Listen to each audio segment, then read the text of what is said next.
The radical left has taken over the Democratic Party.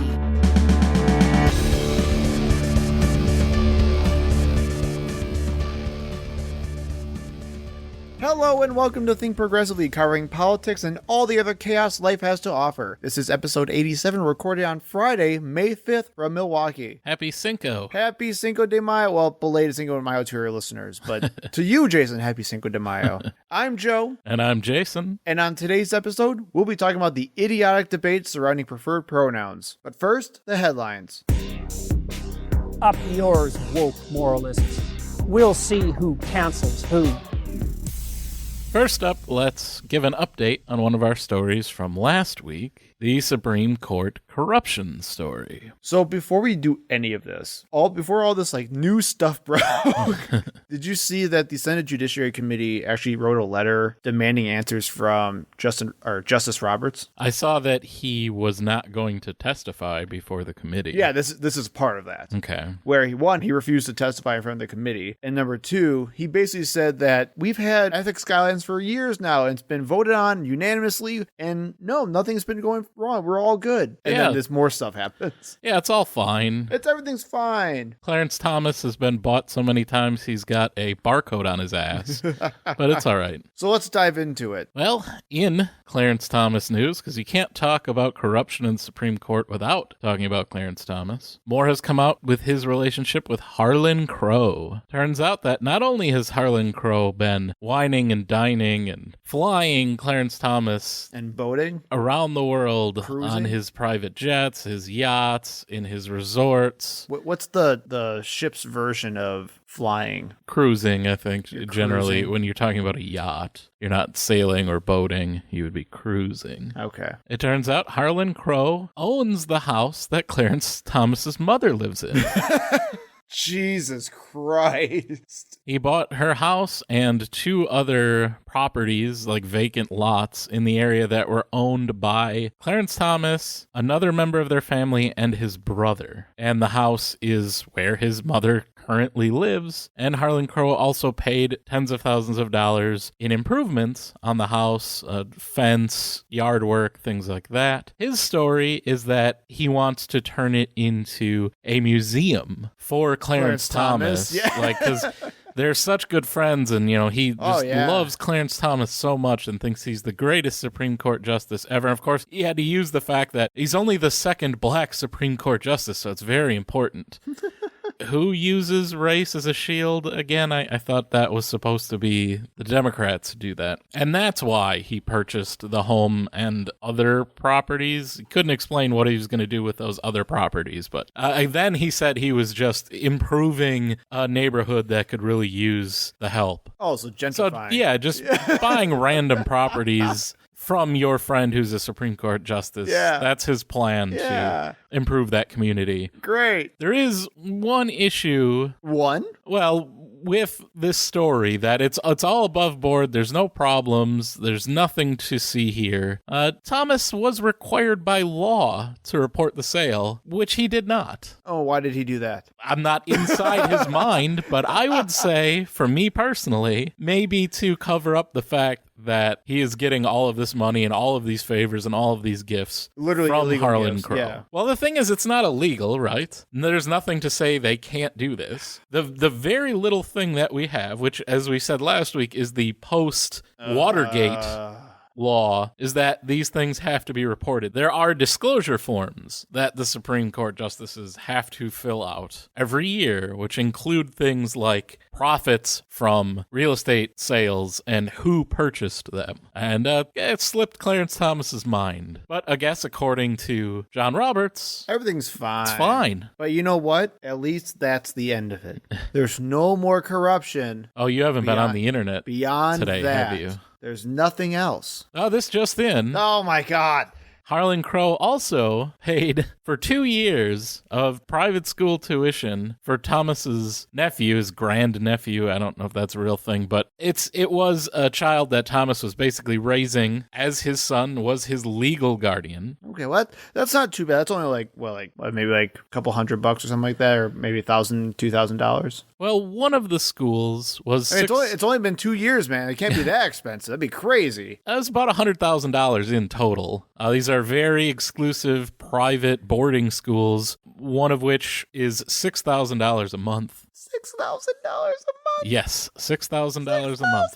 But also not reported by Clarence Thomas. And you could say, well, maybe it runs outside of the guidelines for reporting. You could maybe argue that you're adopted or your legal ward that you're the guardian of falls outside of that. I thought it was going to be like since you could argue that Clarence Thomas believes that we should live in an Ayn Randian, like John Galt-ish society where no one's actually dependent on anybody, even if they are a child. But Thomas did report a $5,000 gift for the same nephew's education that he received from another friend. Clarence Thomas has a lot of rich friends. Apparently. That just will give him all this money. Right. A few years before that. So where's my rich friends? They'll just give me money. Right. So at least like over $100,000 worth of education given to the child that you're raising. So he knew that he had to report. I just want the $5,000. He knew he was supposed to report this because he reported the $5,000 from someone else, but he did not report the reported $100,000 given to him by Harlan Crow. Again, this guy is getting millions of dollars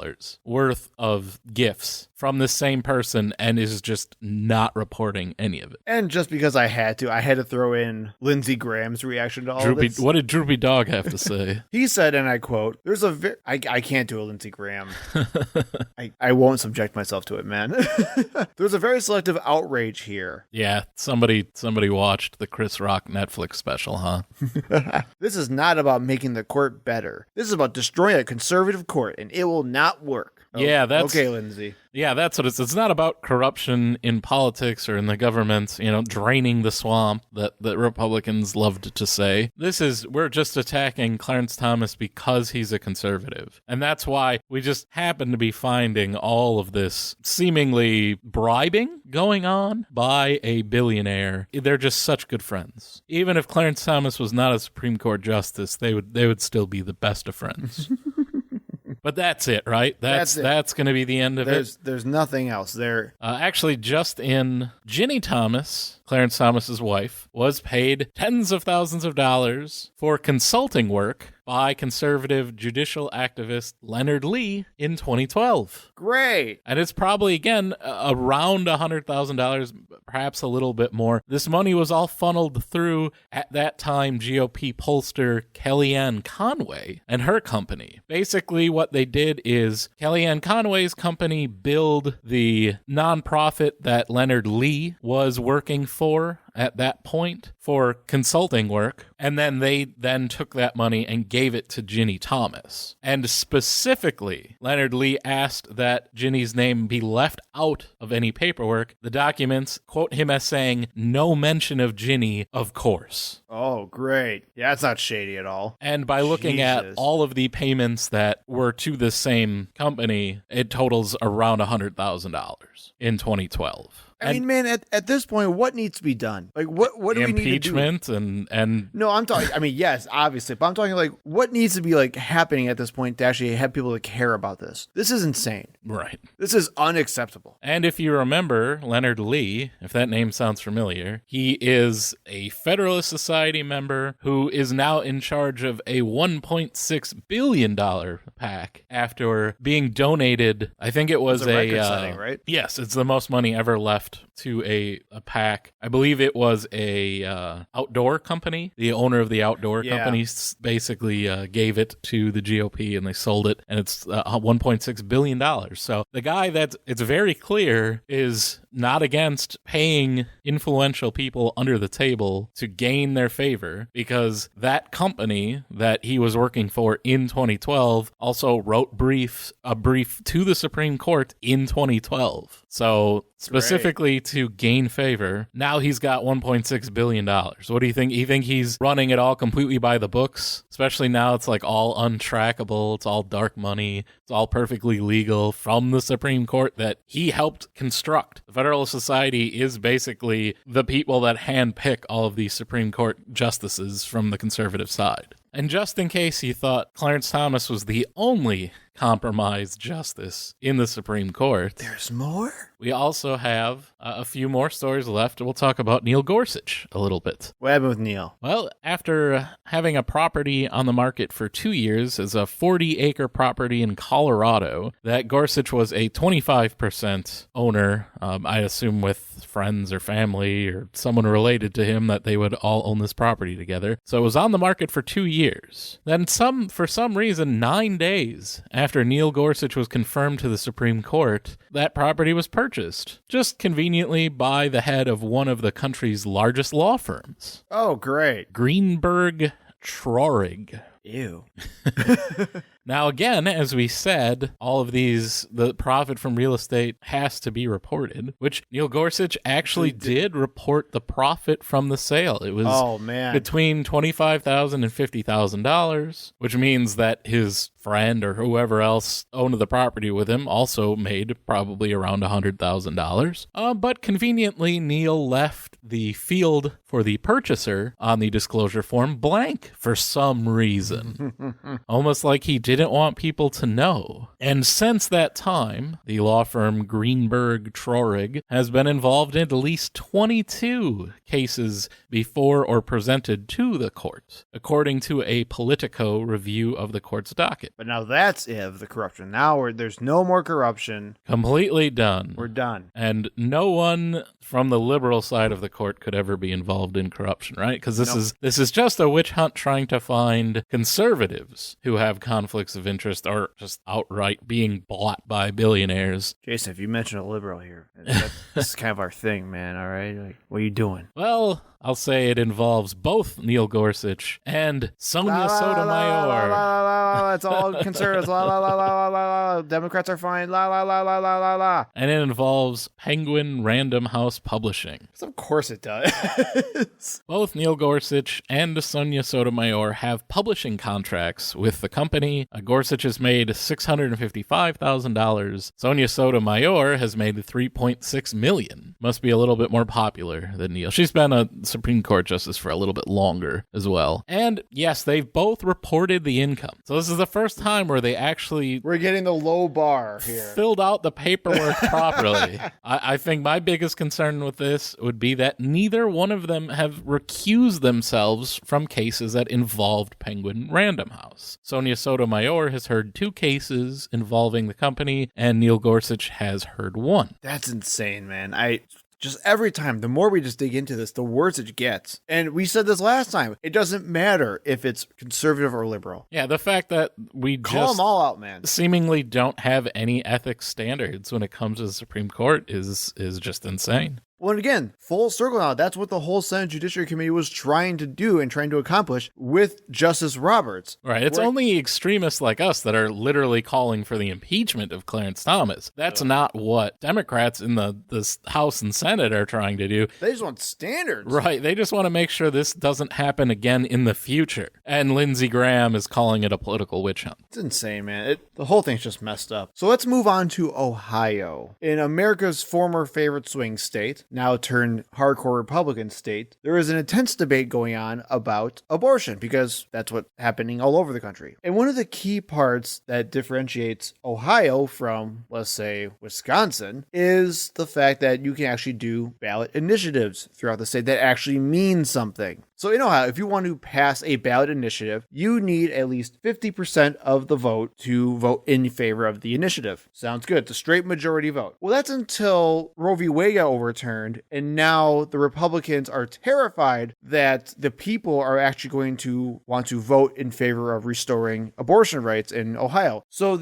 as they have all over the country. Right. Remember, this has come up even in areas like Kentucky. Right, exactly. So what does the small government Republicans do? They immediately try to raise the threshold now to 60% to make sure that the abortion rights issue does not pass. Let's turn the state of Ohio into the Senate, where nothing ever gets done because of a 60% threshold. Literally. Mm-hmm. I mean, and again, the fact that they're waiting literally until they have their backs against the wall for abortion rights, because they know how unpopular this is. If they truly believed that they were in the majority opinion, they would not even consider this. And I think even even 60% is probably not high enough to save against an abortion rights bill or initiative. I think it broke 60% even in Kansas. Right. I don't think 60% is going to help them, especially in a state like Ohio. But either way, raising any kind of voting threshold is always going to favor the conservative way, right? Things won't pass. Things will stay the same. Status quo. That's at the heart of it. That's what conservatism is. So whenever you raise a threshold to make it harder to change law, it's always going to favor a conservative mindset. And just for fun, I also have quotes from the Greater Toledo's Right to Life Executive Director, Ed Sitter, so, real bang-up guy right here, who says in defense of the proposal by Republicans, quote, "It's time that Ohioans raise the bar, make it much more difficult to amend and change Ohio's constitution, just like it is in the national constitution, just like it is for any significant major vote. So many times people try to enact what they shouldn't be doing through the legislature by constitutional amendment. Because it was so easy to do that, we have a lot of amendments to Ohio's constitution today." Let's make sure we don't change with the times in Ohio. Well, and make sure that supposedly we don't live in a government that's run by the people. That's literally what he's saying. He's saying, now that we got what we want, I don't really want the whole run by the will of the people thing anymore. So way to go, Ohioans. So apparently they have until May 10th, which is actually my birthday, to officially pass said legislation. So good on you. Good luck, Ohio. Let's grab a couple easier stories, a little quick, just mention them to bring them up because they're kind of fun. Something we don't do a whole lot of here. A lot of fun. And you wanted to talk about porn, right, Joe? That's like your hobby outside of the show? Absolutely. Especially Utah porn. Mormon porn. Some magic underwear. It's a mole porn, So yes, Pornhub, the largest porn site in the United States, made national headlines last week when they blocked Utah from using its website out of protest for a new age verification law out of Utah. Yeah, well, when this law was proposed, I didn't know how this was going to work. It's going to be impossible. No one's going to do this. It's basically you have to be able to verify your age. Yes. Legally verify with documents. Yes. On a website. Well, that you would actually need a state given ID to do so. Right. And who's going to want to hold all of that information?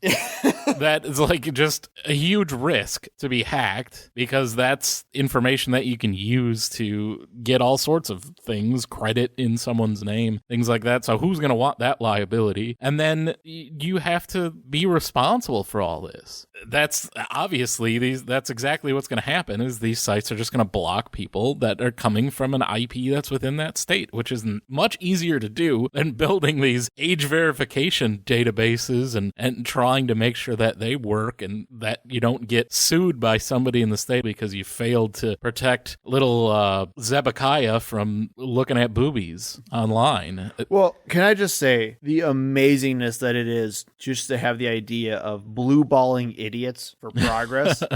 I love it. I absolutely love the idea. And it's even funnier because they literally have a video. When you go onto the site in Utah, they actually had a video of a porn star just delivering the message to them and say, hey, if you want access to all the porn on this website, call your reps today. And apparently, and I have to just read the beginning of this article from the Salt Lake Tribune. State Senator Todd Wheeler, who's actually the author of said age verification bill, picked up the phone Monday morning and received an angry, profanity-laced tirade from a Utah man, upset he could no longer access Pornhub thanks to the bill this senator sponsored. You're gonna make people mad. That's for sure. I can just imagine the calls. And if I'm ExpressVPN, I'm putting up billboards all over Utah, saying hey, do you still want to view porn? ExpressVPN, and just have all of the money. Oh, it's incredible. Well, best to you. Best of luck, Utah. You think Mitt Romney's setting up a VPN at his office in Washington? Well, and apparently Utah is the biggest consumer of porn in the country as well. So per capita, at least, you're gonna have a lot of very angry people in that state. Good luck, you guys. Thoughts and prayers to you. And then I wanted to talk about the latest court case involving the Proud Boys as a bit of an update for both our January 6th episode and the Militia Patriot Movement episode. 4 Proud Boy members, including their leader, Enrique Tarrio, were found guilty of seditious conspiracy in the January 6th insurrection attempt.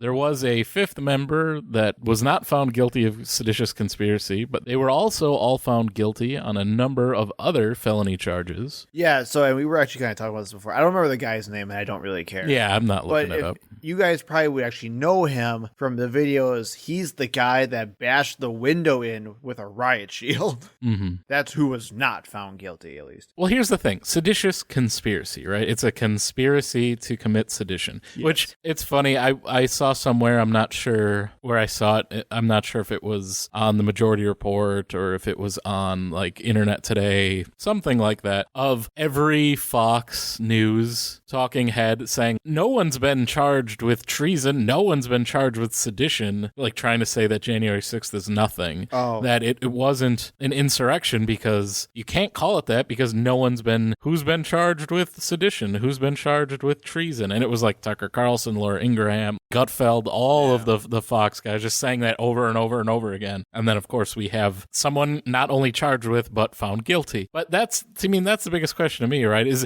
Are we saying this was a 4-person conspiracy? You know that they were communicating with people in the Trump administration. We have records and proof of that. That's who they were conspiring with. And that's why this always works. We never get anyone in any kind of power. It's these schmucks who are going to take the fall. The useful idiots. And they can get up to 20 years in prison and should get up to 20 years. These people are a menace to society. They are a violent gang. But it doesn't even matter because you even have testimony of people saying, I did this because Trump told us to. Mm-hmm. And it doesn't matter. So it's something. It's, of course, not enough. I don't think we'll ever get what we would consider to be justice out of all of this. But at least these idiots can take the fall, and they won't be out harassing and intimidating people from trying to go to drag shows in the future. So that's positive, I suppose. I bet their mothers are really proud. Get it? Because it's like a Proud Boys and...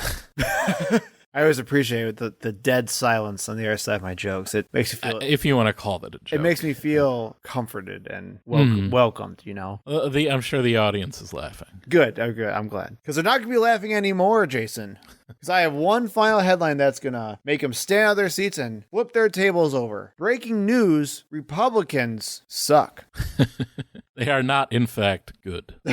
Actually, thanks to a recent article that I was reading from NPR, there has been a mass movement of Republican-led legislators that are intentionally taking local control away from cities so they can continue fighting the culture war. Hooray! So the supposed small government party has been working really hard to bring local issues such as zoning, education, and law enforcement under state control and seizing that power from those municipalities. According to Clarence Anthony, the CEO of the National League of Cities, which is basically just a big conglomerate of all the major city leaders and mayors, this year there are over 600 different preemptive laws that are being proposed by different state legislatures throughout America. Couple for example, in Missouri, the Republican-led state legislature pushed to transfer control of the St. Louis Police Department from the city to a state-appointed board of trustees. In Mississippi, they passed a law giving state-appointed leaders control of the Jackson Police Department. So I just want to make this... I remember seeing that story. So I just want to make this very clear. You have cities not running their own police anymore. Mm-hmm. Well, because the cities are generally Democrat-controlled, where all the people are. The states, obviously we're talking about Republican-led state legislatures, they want to have that control. Yep. Again, we're thwarting the will of the people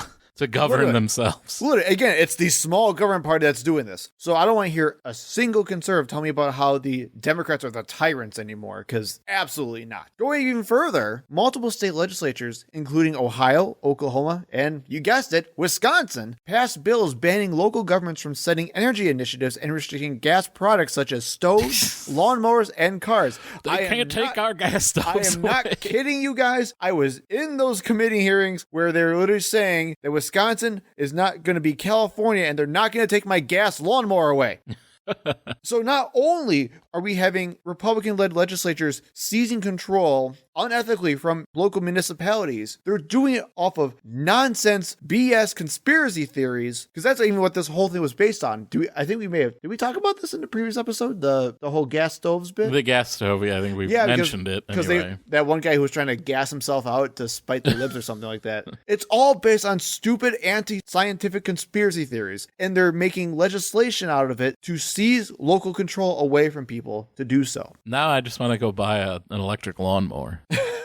And this is why paying attention to your state government matters, especially now when you know that the federal Congress is always gridlocked. It gets absolutely nothing done, and most of it's just symbolic at this point. All of the real change that happens at the local and state levels. Take, for example, in Wisconsin. Now, this was actually not part of the NPR. This is completely on our own thing, but I just really wanted to talk about it. This is what's in the news here locally right now. So for Wisconsinites, here you go. We are in the peak of what we'll call budget season in Wisconsin, where basically we're trying to figure out where we're putting all of our money for the entire state. And a part of that is something called shared revenue. Basically, we all chip in through our cities, and then we take it through the state, and the state legislature shares it with the rest of the state based on what they think is justly fit. But they have not been doing that for the past 5 years. Well, 5 years now, where we've had a Democratic governor, and the state legislature is hoarding all of the budget surplus. Yep. Because they don't want the governor to have any say over how that money is spent, because they don't agree politically with him. Yep. So they've literally been sitting on this growing stockpile. I think it's $7 billion. Yeah. So there's all of this money that could be used to fund the entire state, all of the local and local municipalities, and all of the local government has been just begging for money, for help, for assistance. But originally they were holding off, hoping that Tim Michels would win the election last year. And he didn't. He sucked. And he lost because he's a terrible candidate. So now they have to figure out what they're going to do. Our plan of hoping for another Republican governor, and the idea there was to raise the sales tax to 30% and get rid of state income and property tax. Yep. So that rich people wouldn't have to pay tax in the state of Wisconsin. And if you weren't fortunate enough to be able to buy all of your goods outside of the state, well, I'm sorry. We're so concerned about inflation, but we would like to make everything you purchase 25% more expensive because we don't care. Yep. That and to get rid of public schools, make give all the money to the private religious schools. Oh, they're specifically giving money to private religious schools. That was what the Republicans wanted to do with that money. But unfortunately, the people of Wisconsin did not agree. So now they are continuing to hold their breath and stamp their feet to try to get their way, even though it's thwarting the will of the people. Correct. But the tie into the NPR article and those other examples of state legislatures seizing control comes in the form of their Milwaukee provision. So like Jason said, many states all throughout Wisconsin have been begging for more money from the state. Just give us something. And for the record, our governor does it every budget cycle. It always happens, but it just gets struck down. Even in this last budget cycle, I believe it was 540 different items in the governor's budget were struck down by the Republican legislature. So just be aware of that as well. But specifically, Milwaukee and Milwaukee County, which is the biggest city and county in Wisconsin, by far, has been begging because they don't get anything from the state in terms of shared revenue. So the GOP decide, yeah, we'll give you something. And to be honest, it's really not much. It's honestly nothing. I mean, it's honestly nothing, but it's something not only in principle. Not only is it stupidly nothing, Jason, basically they did all this in exchange for Milwaukee having the opportunity to have a referendum to raise its own sales tax, which would never pass. So it's functionally nothing. So I just want to make that very clear. This is all just to give Milwaukee the opportunity to have a referendum. Right. To increase their sales tax by, was it 1%? I thought it was 3%. It was 3% for the county or 3% for the city and 0.5% for the county. Oh, yes. Currently, the sales tax is 5.5%. This would raise it to about 9%, almost double. So again, people are paying too much for goods right now with the way the corporations are taking advantage of quote unquote inflation, and people are already having trouble. And then they're going to vote to raise their sales tax? I know. No, it would never pass. So they're giving you nothing. They're saying, hey, you can raise sales tax in order to pay for all of the things that you need money for, but the people have to vote for it. Okay, well, that's not going to happen. You know that's not going to happen. It's never going to happen. Right. So what makes this so bad is these provisions and criteria area are only dealing with Milwaukee and Milwaukee County. These are not dealing with other cities that have to deal with this throughout the state. This is just Milwaukee, and ways that Republicans put this in our budget just to spite Milwaukee. Are you ready for this, Jason? I'm already aware, but you go ahead like I don't know. Okay, great. Some of these provisions include, and I'm just going to read it straight from the bill, the total amount of spending for cultural and entertainment matters or involving partnerships with nonprofit groups is limited to no more than 5% of the total city budget. So, cultural. By culture? I don't know. I don't get it. Net new program spending or position authorizations may occur only upon a 2/3 vote of all the members of the Common Council. And they did that on purpose because there are majority liberals on the Milwaukee County Council, but there are also some pretty conservative people on there. And they did that to make sure that more things don't pass. That's so no new spending. Yes. Unless you get a 2/3 vote. Literally. The city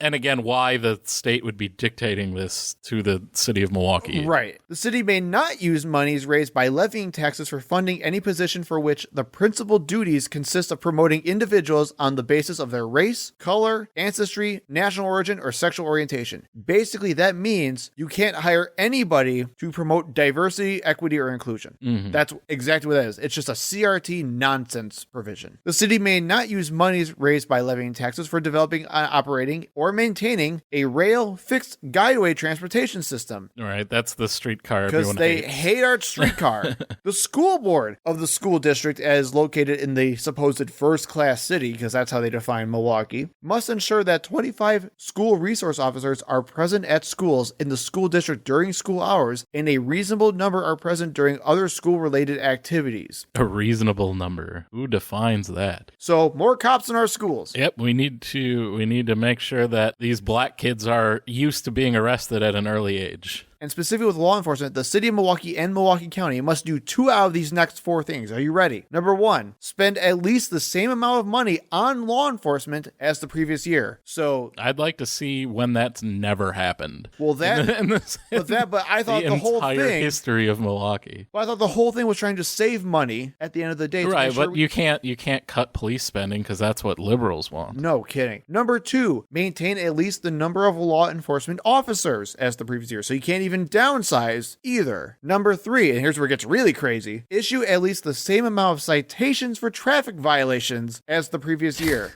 So they're putting a quota. Yeah, who cares how many traffic violations there actually are? You always have to write more tickets the next year. It's literally a quota. Yeah. It's so dumb. And number 4, which is probably the most insidious one, maintain at least the same number of arrests as the previous That one's year. just insane. Like, we're not caring what's actually going on. The fact that crime as a whole is trending down and has been for a long time. Nope. You have to always, just make something up and throw people in jail. Yep. So that's great. Moving on, because there's still more stupid things in this stupid bill. Prohibits a local health officer from issuing a mandate to close a business in order to control an outbreak or epidemic. Yes, because we're going back to COVID now. Right. It's just a big axe grinding fest. Of communicable disease for longer than 14 days unless the governing body of the government unit in which the order is intended to apply approves an extension. Blah, so basically, blah. Milwaukee can't do anything during a pandemic or state of emergency anymore. You get 2 weeks. Without the That's it. Hopefully either everyone's dead or it's cleared up in 2 weeks, because that's all you get. And then this one's just really dumb, but I just had to throw in there anyway. It also prohibits a county or municipality from holding an advisory referendum. So we can't even do our own advisory referendums that mean nothing. Right, anyway. But so the good news is, at least in our state compared to those other horribly red states that we're completely nothing like, we're a purple state, I promise, is that our Governor Evers, did announce earlier that he did plan on vetoing this bill. So good, but get ready for more crap to come through while we're in the budget cycle. So. And you're literally just one state legislature away from them having the ability to overturn the governor's veto anyway. Woo! We're just balancing on the knife's edge. It's great, in Wisconsin. isn't it? We're a purple state, remember? M&Ms will not be satisfied until every last cartoon character is deeply unappealing and totally androgynous. Until the moment you wouldn't want to have a drink with any one of them. That's the goal. When you're totally turned off, they've won. Boy ain't right. Listeners, Jason just told me he did not see the greatest video in the history of mankind. Going into Foxed in the Head blind here. For this week on Fox in the Head, this is actually a little bit of an older story, so I apologize for missing this last time. We didn't talk about the Bud Light saga, did we? No, we did not. So we're not going to go into all the woke details. Beer, yeah, that was just a scam. Well, big surprise there. But, right. So or non-woke. If you beer, live under a rock, woke beer is a real thing. It's our friends, or it's not beer though. It's coffee. Our friends at Minocqua Brewing. I thought it was a seltzer. No, it's coffee. Woke, get it? Huh? Oh, I get it. So anyway, if you lived under a rock, you probably saw conservatives lose their mind over a very tiny Instagram ad that Bud Light made featuring a transgender influencer. And now everyone thinks that Bud Light's woke and gay and trans or something. I don't know. Right, they're boycotting Bud Light everywhere. Like, right. And I'm still seeing it happen today, which is just really stupid. Not Anheuser-Busch, the billion-dollar corporation. No, don't go after them. So as part of this, who's a little late to the party, to be honest, Arkansas Governor Sarah Huckabee Sanders has officially launched her Real Women in Politics koozie collection. God, I hate koozies. I've said this over and over again. I'm from Wisconsin. Just drink your beer faster. So Jason is going to listen to this video, and hopefully if he can get the audio for this thing. I mean, I'll put it in there. If we get sued by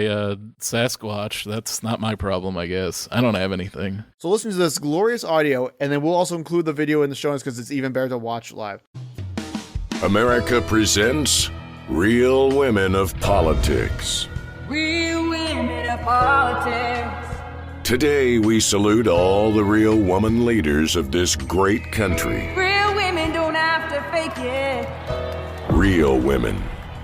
Doing real things. Real women work too hard for this. Some big companies can't tell the difference between real and fake anymore. Real people know the difference. That's why we're introducing the Real Women of Politics koozie. Real women of politics. Now, you can salute the real women of politics at every backyard barbecue and tailgate.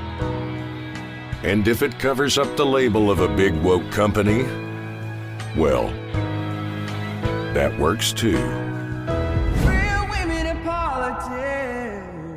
Order your Real Women of Politics koozie today. All right, so What'd you think? it's so annoying. Like, I apologize. I do apologize to all of our listeners that have had to sit through that like background, the Real Women of Politics. Like, it's in there 10 times in a minute. And I liked what you said because literally you can't differentiate from like a satire. Right, it looks like a bad SNL sketch. That's what everyone's been saying. It's so funny. And I've been singing Real Women of Politics all day. And there's four. They're saluting Real Women of Politics, right? Sarah Huckabee Sanders is saluting the Real Women of Politics. I am absolutely getting. And there's 4 of these. One of them is Sarah Huckabee Sanders. One of them is Kristi Noem, governor of South Dakota. And then there's Governor Kay Ivey, who no one has ever heard of, governor of Alabama. And Kim Reynolds, governor of Iowa. Who? They couldn't come up with anybody better? Or did they have to do a genital check first? Like, just to be sure. Like, Barbara Bush is dead, so we're gonna do dig her up? I don't know. This was posted when Jason. I am absolutely getting you a Sarah Huckabee Sanders koozie. It's as useful as any other koozie. She posts this unironically on her Twitter. Right, like people are gonna buy this. Yeah. I gotta see how much these are now. $15. Holy cow. It's $15 for 2 of these made in China garbage thing. And you get 2 of the same one for $15. You can't how are they not getting all 4 together? You can't even get the set. So it would cost you, if you wanted all 4 of these, $60. it would be $60, and you'd end up with 2 of each. You'd have to end up buying like 2 full sets. Yeah, this is. I mean, this is coming out of like Cafe Press or some. It's like some Chinese warehouse. Well, of course it is. That's stamping these, but yeah, no, it's dumb. Jason, I'm gonna buy that Sarah Huckabee Sanders one. We're gonna be like Sarah. We're gonna be real women buddies. Right. Again, they should have pictures of their genitals on the back. I don't, because how am I supposed to know they're real women? I mean, like, I don't care personally, and if you say you're a woman, that's good enough for me. But man, if I was going to doubt somebody, it might be Sarah Huckabee Sanders. Well, and again, it just goes to show how fast these people are willing to grift these dumb idiots who are so easily triggered by this type of stuff. We talked about it before with the new like chocolate bars that were happening. There was the whole the really expensive garbage chocolate. Yeah. There was like the whole Harry's Razors crap. Hershey's or something. Hershey's. Hers. She hers. Yeah. I don't know. It's every time there's some stupid because moral panic. These people will spend money on any. I mean, Donald Trump was selling a teddy bear that people bought. You know what? Whenever I think anything like was really stupid, I still think back to the Herschel Walker stuff where he was selling the fake prop sheriff badges. Yeah, he stupidly brought out the werewolf in training. Yeah. These people are stupid, man. I would say they are definitely foxed in the head. That was really a productive segment, wasn't it? It's hard to get any word in with this clown. So let's have a conversation, Joe. Let's have a spirited debate. Okay. Can we put people's livelihoods on the line as two straight white guys? That's only when I feel like my most intellectual. Mm-hmm. We can just emotionlessly debate the existence of groups of people. A group of people that's not us. Like if you were going to rank the types of people that exist, how would you do it? You know, and well, straight white men. Right, of course, obviously, right. Yeah. And then everybody else. You know, that's my ranking system. Oh, good. Yeah, that's mine too, obviously. You know, we have to preserve the hierarchy now. Right. So just as long as I'm at the top yeah.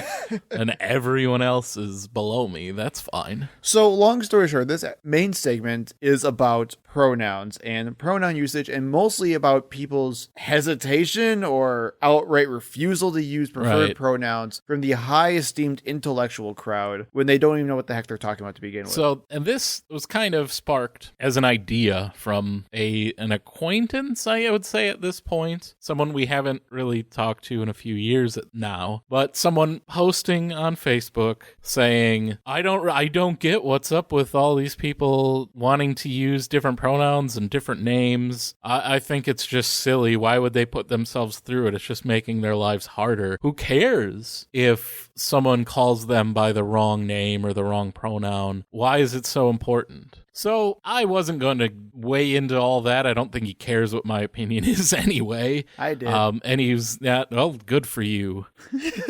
But we figured we'd talk about this, and because it does seem to be a national issue, right? You're seeing legislation all over the place. Well, so that's kind of the big thing. It's like when you think that this is just about a stupid Facebook argument at the end of the day, things are being done about this. So actually, very recent news is that Florida Republicans just recently passed HB 1069, which I'll go into detail exactly what it does, but basically just expands on their don't say gay stuff, and it bans people from trying to stop people from harassing those who wish to have preferred pronouns. That's basically what this whole thing does. And that's going to pass in Florida. So people are literally making entire legislation out of this stupid, unnecessary debate. So just to talk about that legislation, here's HB 1069. Quote, "It shall be the policy of every public K-12 educational institution that is provided or authorized by the Constitution and laws of Florida," oh my God, this sucks, "that a person's sex is an immutable biological trait and that it is false to ascribe to a person a pronoun that does not correspond to such person's sex." It's just false. That's right? insane. You that just have a false to have statement in a legislation. A person's sex is not an immutable biological trait. No. So that's just false, because as we know, in nature, there are people born that are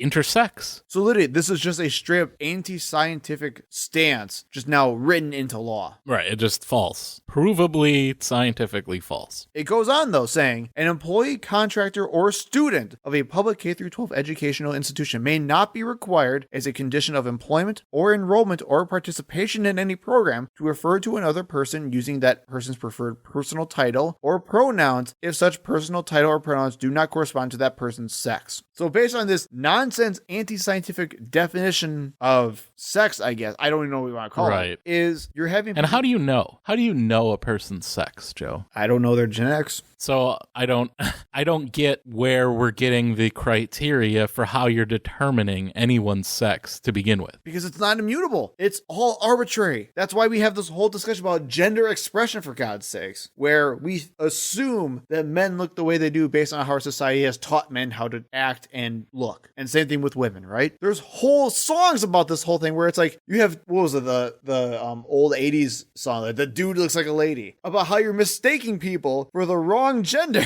And just look at how people used to dress, how George Washington dressed. Wig, makeup, frilly clothes. FDR, straight up wore dresses. It's changed over time. Right. It continues, though, saying an employer contractor of a public K-12 educational institution may not provide to a student his or her preferred personal title or pronoun if such preferred personal title or pronouns do not correspond to his or her sex. So it's not only saying that they have, or they're not allowed to be forced to do it, it's that they're being forced to not do it. And again, what if the person has a name that is not generally gendered in our society and they look somewhat androgynous? You're screwed. You're going to like jail, the old SNL thing, Pat. Like, what do you do in that scenario? You'd have to check, right? Show me your genitals. I want to make sure that I'm following the law here.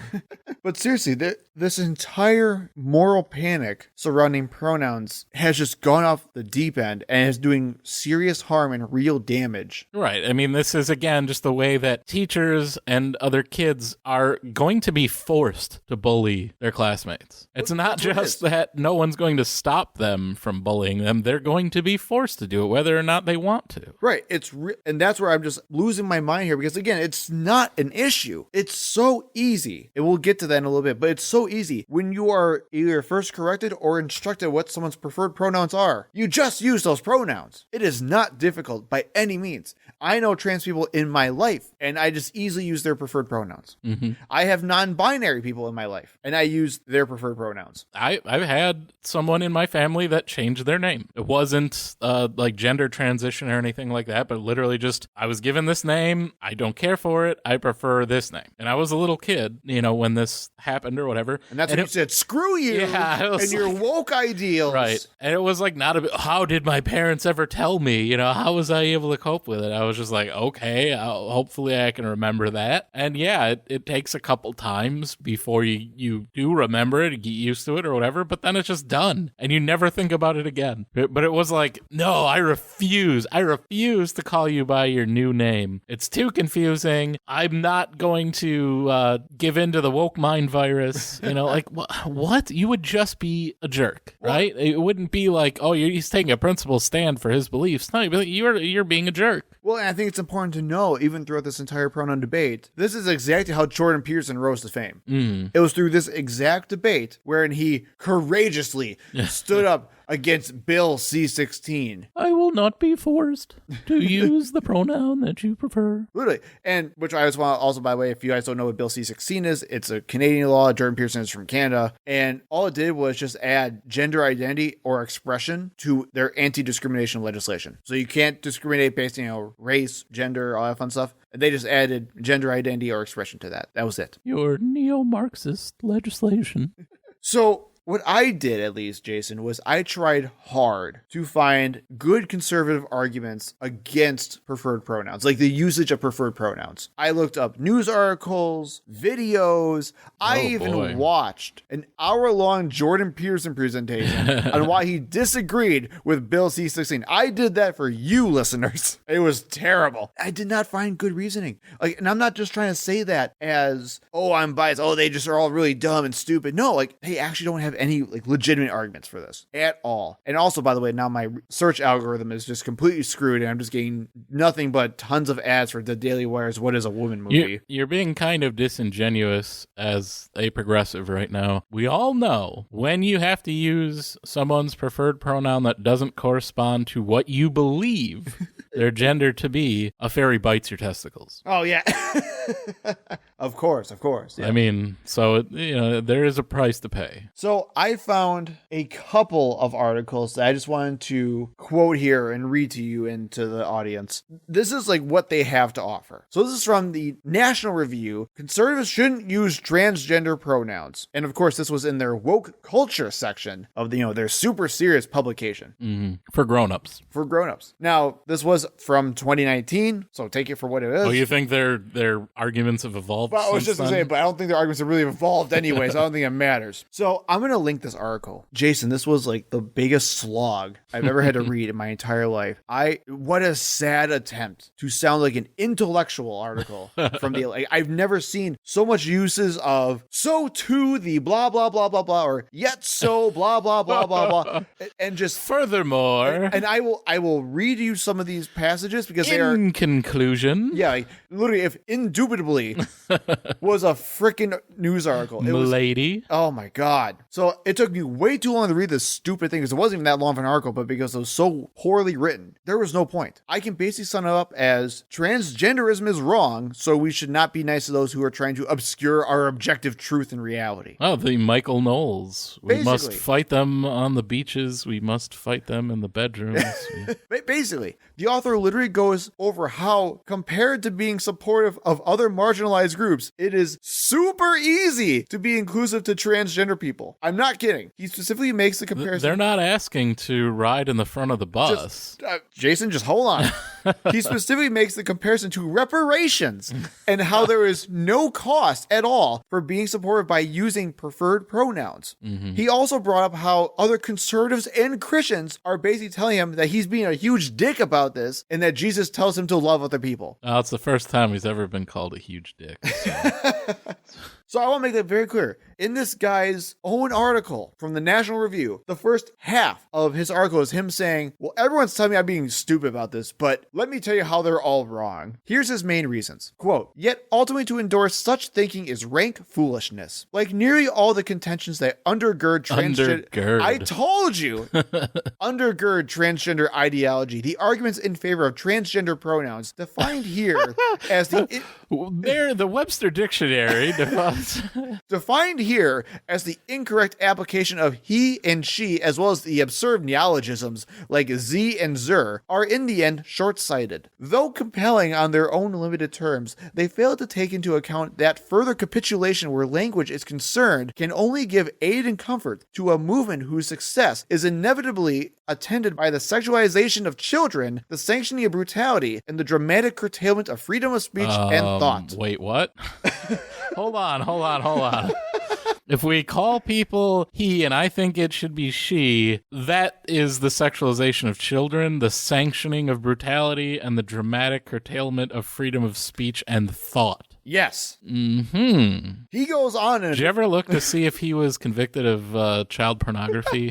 No, I did not. It's just the thought. He goes on to say, quote, conservatives are not to blame for the fact that 12% of millennials now identify as transgender or gender nonconforming, according to the recent GLAAD survey. We are to blame, however, if our conciliatory language impairs our ability to declare that this is wrong. It is not real. We have to stop it. If the transgender man or woman really is held or trapped or born in the wrong body, let us say so and accept the cultural and medical consequences. But if the done.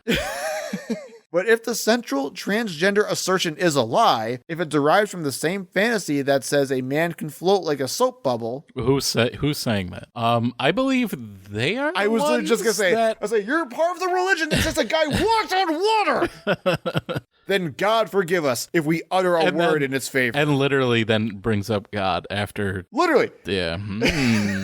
But this reminds me of, there was just a recent debate between Lance of the Surf's YouTube channel and Tim Pool. Oh, great. About transgender ideology, I believe. I did not watch all of it, but I just saw a clip where it was the same thing, right? Like this rise in transgender youth. It's all just because they think it's cool and it's like the in thing, and that's why they're doing it, and they're going to make poor decisions that will impact their life forever, butcher doctors, yada, yada, yada, right? And Lance had a graph that he held up that was the prevalence of left-handed people in America, right? And it's kind of it looks very similar to the increase we see in transgender youth, is you had the same increase like following like the 20th century in left-handed people. Sure. And that's because the word sinister is actually, it means left-handed in Latin. We used to basically connect left-handedness with evil and Satan. Yeah. My grandmother was left-handed and she was forced to write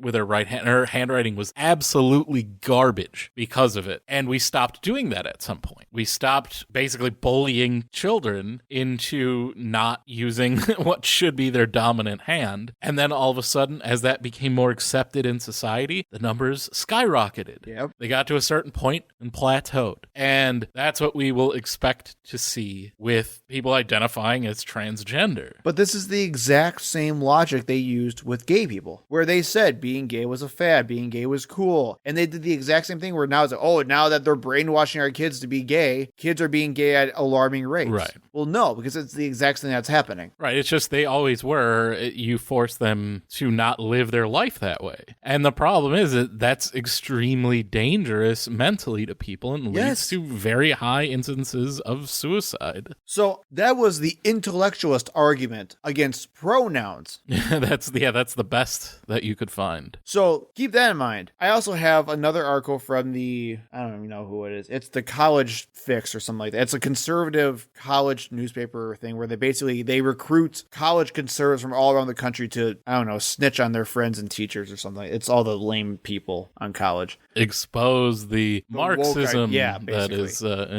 taken root in the university system of the United States. This one's about Nick Merriweather, a philosophy and English professor at Shawnee University, who won a $400,000 settlement because he refused to kowtow to gender ideology. In it, he says, "We cannot give in." And when and again, these are like, we cannot give in and allow people to tell us their own life experience.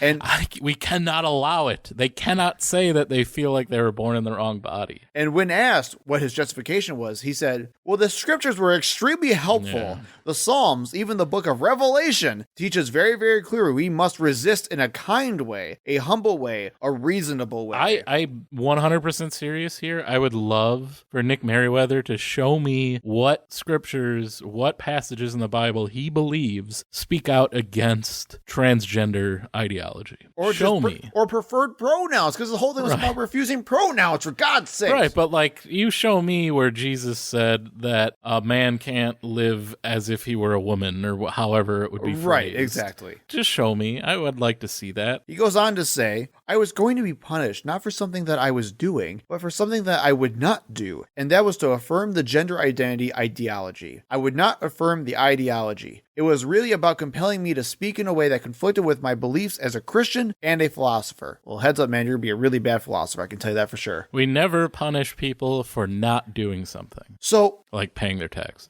Looking at so many freaking articles, man, my eyes are going numb. These are not just from like these two articles, but just in general, these were the best reasons I could actually find for people why they hated gender pronouns. And I'll list them for you. Number one, screw trans people, apparently, because this was what I mostly read. And you mean like I just hate trans people. Oh, okay. And there's your quote, by the way, you can clip.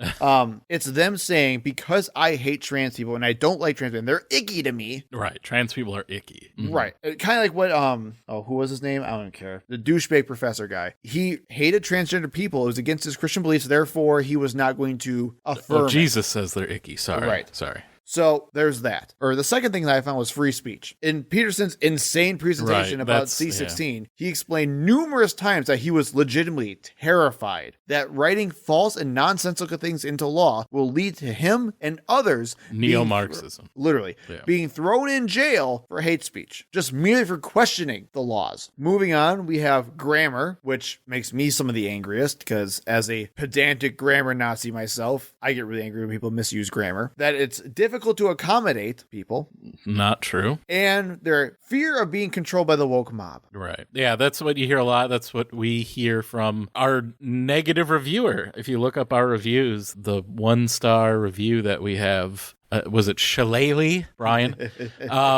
That's what he keeps saying, right? That it's all about control. Right. So that's what I found. Am I missing anything, man? Because that's literally the only 5 things that I could actually find. Right. I mean, I would say religion certainly plays a big part of it. And the funny thing is that there's no actual basis. It's just they assume religion has this strict categorization, even though it's not really explicit in the text. It's just, well, my interpretation of what God wants, which is all religion is in the first place anyway, let's be honest. And then, yeah, it's just, I think I don't like it. I can't understand it. Like, it's not my personal experience, so I'll have to say that it does not exist. You know what I don't understand is how anyone can find, like, any kind of racing to be exciting or compelling. I don't understand it. I've never liked it. So I'll have to assume that everyone who enjoys Formula One or NASCAR, street racing, or any kind of driving sport to be exciting or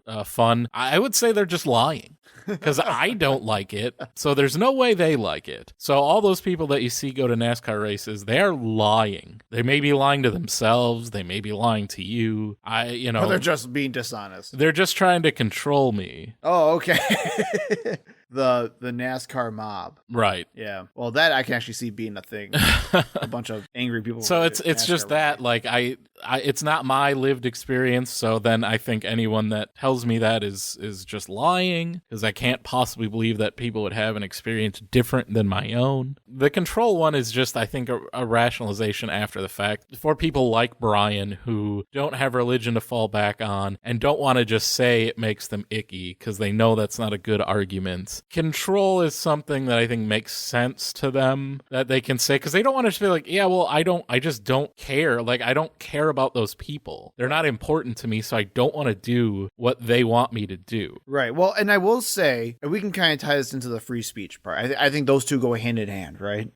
Right. I put them as two separate things because... But it is, at the end of the day, they're saying, like, I'm being controlled, you're forcing me to do something. Right, exactly. But the reason why I put them as separate things was because I saw people say things like they are doing it to promote some kind of narcissistic tendency or just to bully or abuse people that are around them, where free speech was like, well, you can't tell me I can't say anything type of thing. Right. And I think on a psychological level, it makes sense. People hate more than anything else is change. It doesn't matter what it is. If I have to change to do something, I will hate it. And that's how we all are as humans, because we all just hate change. We like our comfort. We like our routines and all that fun stuff. And the only thing we hate more than change itself is being told we have to change, not by our own volition, but by somebody else. So the idea that somebody has like this weird fear response that's happening in their head, it's still irrational at the end of the day, but they have some weird fear response that's saying, okay, you're telling me I have to do this, so that means you must be attacking me because now you think I'm a bad person if I don't do this for you. Again, it makes no sense, but that's exactly how the mind works. And I think that's something to also take into account, I guess you could say, when talking to people like this, because at the end of the day, all of these arguments are just surface level crap to hide what's far beneath, I would say. I mean, would you agree with that? Yeah, I think it's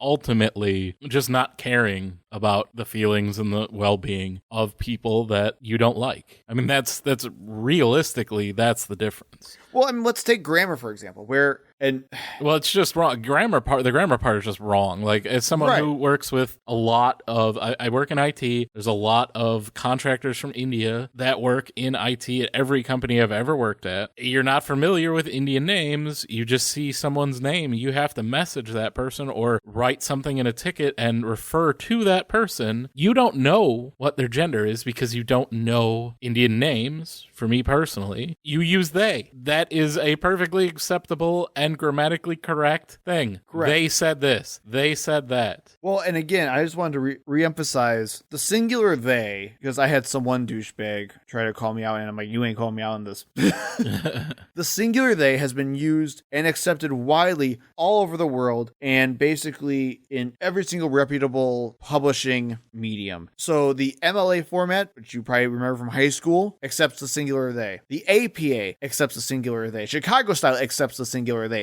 way. AP, journalism standards writing book, accepts the AP or accepts the singular they. Everyone does it. Not because they're woke, not because they're trying to appease or pander. It's because these are the most pedantic mofos who will care about, two, and two, and there more than anyone else in your entire lives will. And they thought about it and they argued about it and they realized, yeah, the singular they is perfectly fine. And it's way easier than doing the traditional way, which this was how I was trained. I don't know about you, Jason, but in writing, I was always trained. If you didn't know the gender, you had to say the words he or she. Yeah, so, that's awkward. So, or him or hers every single time. So it's like, well, if he or she wanted to take his or her bike to the park, he or she would have to go do this.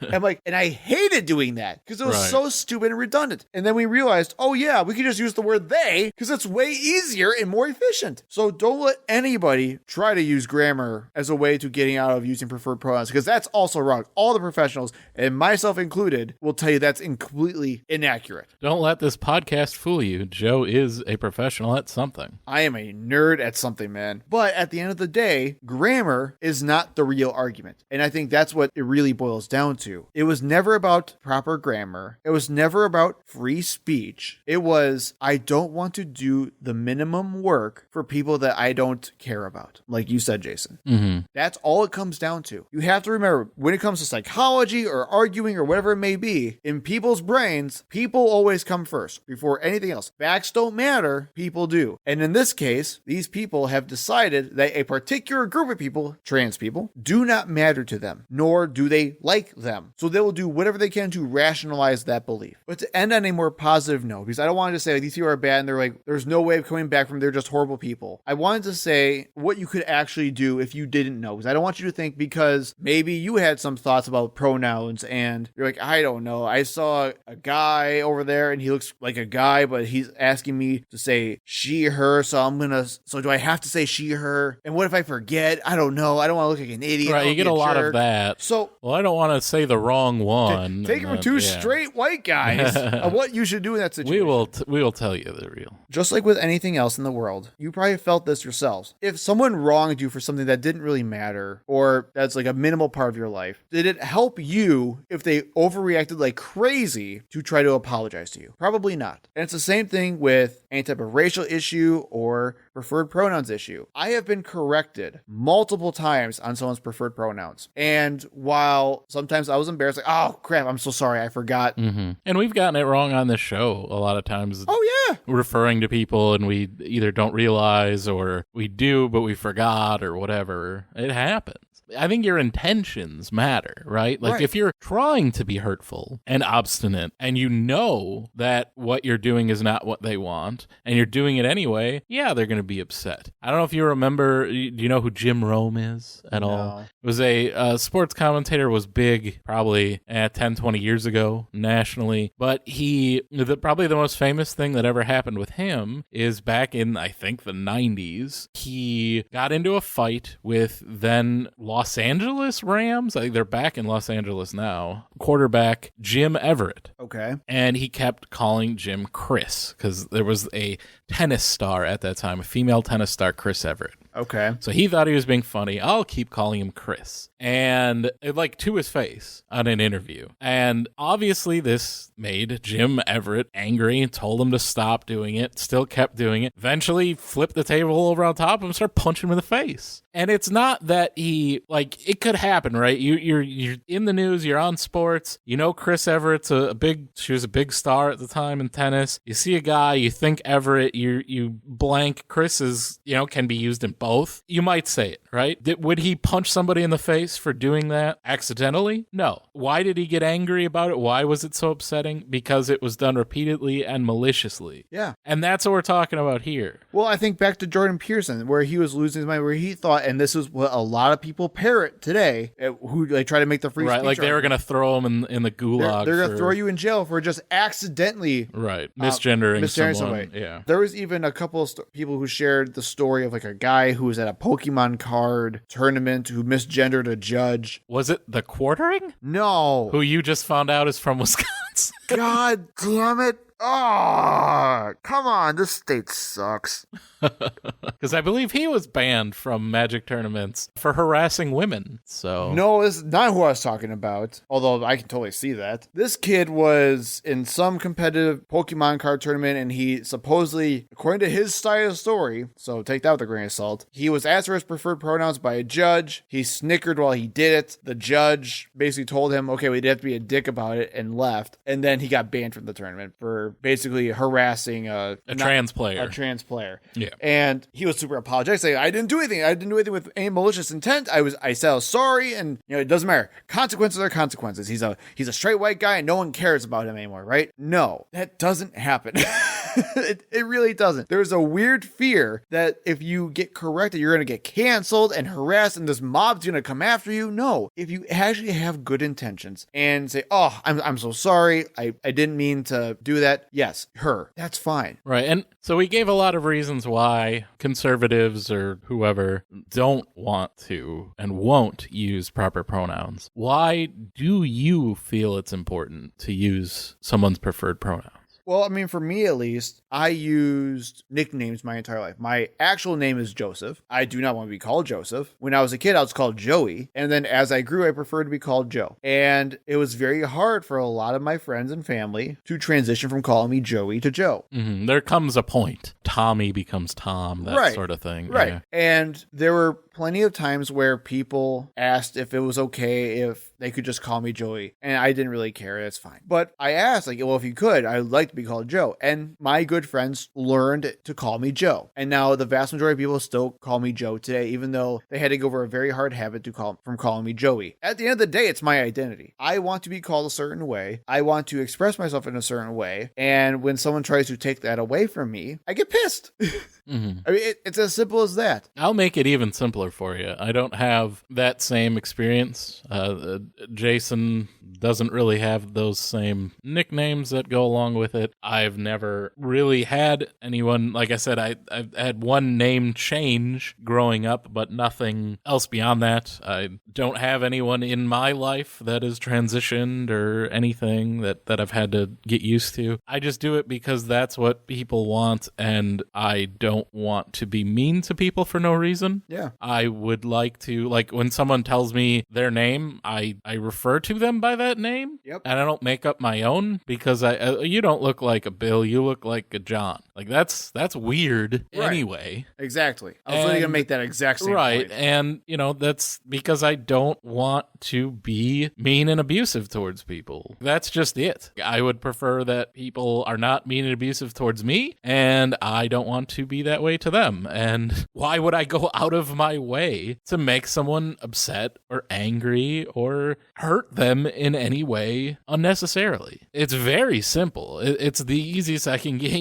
It's not hard to explain why you would want to make someone comfortable. Right. We spent the past half hour trying to reason why you would not want to. And I think that's a lot harder to come up with that. And it's really just that simple. Like, don't go out of your way to be a dick. Well, and you see it from the arguments that I could find, at least, is their best arguments are just cover. And even like in that pseudo-intellectual National Review article, after all of the nonsense that he wrote that took me forever to read, it just came down to, I don't like trans people, so why would I be nice to them? Or even if you think you're fighting some kind of ideological war, it's not an ideological war to the person you're talking to. As you said, it's their identity. Right. I mean, you could even use it in a way like for religious people. Yes, we're atheists, right? I think there's a difference between talking to a religious person who wants to be talked to about their religion, and you talk to them in a nice way. Now, are you technically criticizing their identity? Yeah, to a point, you would be. But you're doing so in a way that's still validating who they are as a person, and you're separating their people, or like them as people, from the idea itself. And I think that's okay. That's very different from tracking someone who's like a Christian or a Muslim down and and harassing them, just calling them stupid or brain dead or mentally challenged for being a religious person. I think the good ending message of this would end up being is care about other people. If you don't know what's going on, ask legitimate questions and try. It's okay to struggle, but try. Yeah, even as an atheist, if I'm over at family's house for Thanksgiving or whatever, and they're like, okay, we all bow our heads in prayer, I don't stand up from the table and shout like, this is nonsense. Right. Your God's not real. You know, that, yeah, you just do it because you don't want to be mean. Right. But I think also, like in a funeral, you're like, stop saying God. God doesn't exist. We're ruining the whole like ending message thing. Sorry. Kind of stuff. But I'm not going to try to sound too woke because it is also an actual psychological thing. But microaggressions are a thing. So like the whole idea of you being asked to sit for a prayer, you're not going to get up and like start losing your mind over it. But I bet it irked you, right? Like you did right. that, right? You roll your eyes internally. Right. So that's how people feel when you misgender them. And so keep that in mind too on the opposite end where it's like, it's okay to try and people are going to be patient with you. They're going to be understanding as much as they can be. And that's going to be perfectly fine. It's not a big deal. But also know it is some kind of a deal where if you just constantly keep doing it, you're going to piss them off. Just like Jim, what's his name? Jim whatever dude that punched their guy. Face. Jim Everett. Jim Everett. Who punched Jim Rome. Microaggressions will build up and make someone punch you in the face. So still try and not be a dick. Maybe that's just the ending message. Just don't be a dick. That's really what it boils down to. I feel like that's an entire political discourse today. It's just the people who want to be dicks and people who just refuse to be dicks. Thank you for listening. We hope to see you in the next episode. You can find us on Facebook and Twitter at ThinkProPod. You can email us at thinkpropod@gmail.com. And remember, when in doubt, think progressively.